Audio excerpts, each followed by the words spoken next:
आज वाढदिवस, सर्वप्रथम जोरदार टाळ्या वाजवून त्यांना आपण वाढदिवसाला शुभेच्छा देऊया. आज आपण इकडे बघतोय की आज दिवसभर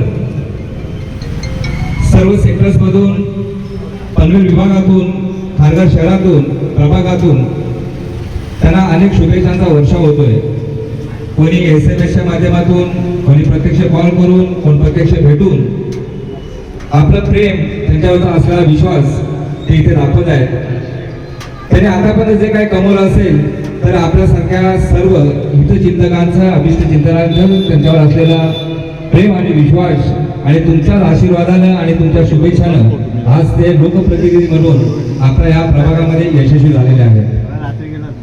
जर आपण मागचा कार्यकाल जर आपण बघितला 2017 ते 2022चा जो पहिली टर्म त्याची होती, त्यानंतर 2022 ते 2025 मधला जो 2.5 ते 3 वर्षाचा जो गॅप होता, त्यामध्ये अनेक अपेक्षा त्यांच्या आपल्या ह्या सर्व नागरिकांकडनं होत्या आणि असणं सुद्धा स्वाभाविक आहे. पण हे करत असताना त्याने अगदी तळमळीने, प्रामाणिकपणे ह्या सर्व काम रेटण्याचा आणि पूर्ण करण्याचा त्यांनी प्रामाणिक प्रयत्न केला. काही ठिकाणी त्यांना यश आलं, काही ठिकाणी त्यांना हवं तेवढं यश मिळालं नाही.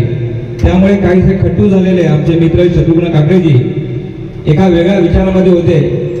परंतु तुमच्यासारख्या सर्व हितचिंतकांनी त्यांना पुन्हा ह्या प्रवाहामध्ये आणून आपल्यावर लोकप्रतिनिधी जबाबदारी त्यांच्या ह्या पनवेल महानगरपालिकेच्या दुसऱ्या सार्वत्रिक निवडणुकीमध्ये त्यांनी उमेदवारी त्यांना त्यांच्या वरिष्ठांनी पुन्हा त्यांना दिली.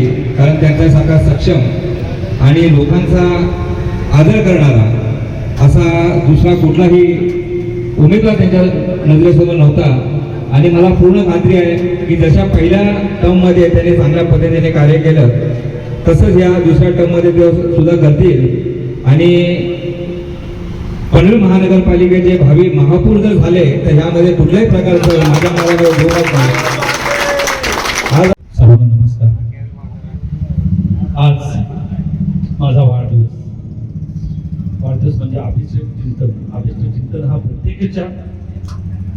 प्रत्येक वर्षाला एक चांगला दिवस येणारा म्हणजे आणि सर्वांना इच्छुक आतुरतेने वाट पाहत असताना हा दिवस असतो आणि सर्वांच्या आनंदाचा असतो आणि याच्यामध्ये सर्व ज्येष्ठ श्रेष्ठांचा आशीर्वाद घेण्याचा हा एक आपल्याला चांगला दिवस असतो.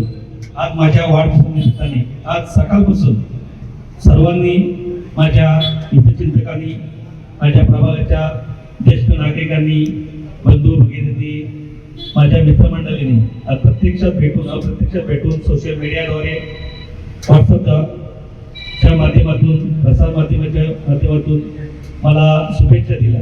आणि आता तर सर्व आपण बहुसंख्येने आज वेळात वेळ काढून मग या उपस्थितीमध्ये मला शुभ आशीर्वाद देण्यासाठी आज आपण वेळात वेळ काढून इथे जमल्याबद्दल सर्वांचे मी मनापासून आभार मानतो. आणि आज आपण सर्व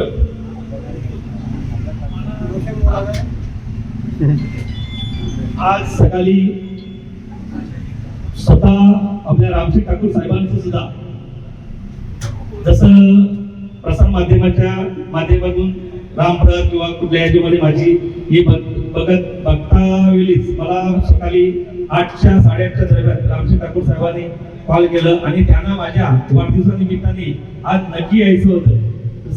त्यांनी मला फोन केलं का मी आज साताऱ्याला गेलोय, मला तुझं बर्थडे हे आपण नक्कीच कुठेतरी चांगल्या ठिकाणी साजरे करू, तुझ्या सर्व मित्रमंडळींसहित आणि तुझ्या सर्व आपल्या प्रभागाच्या सर्व हितचिंतकांच्या सोबत आपण एक चांगलं कार्यक्रम ठेवू असं मला आशीर्वाद दिलं त्यांनी फोनच्या माध्यमातून. आणि आज स्वतः आमदार साहेबांनी फोन केलं.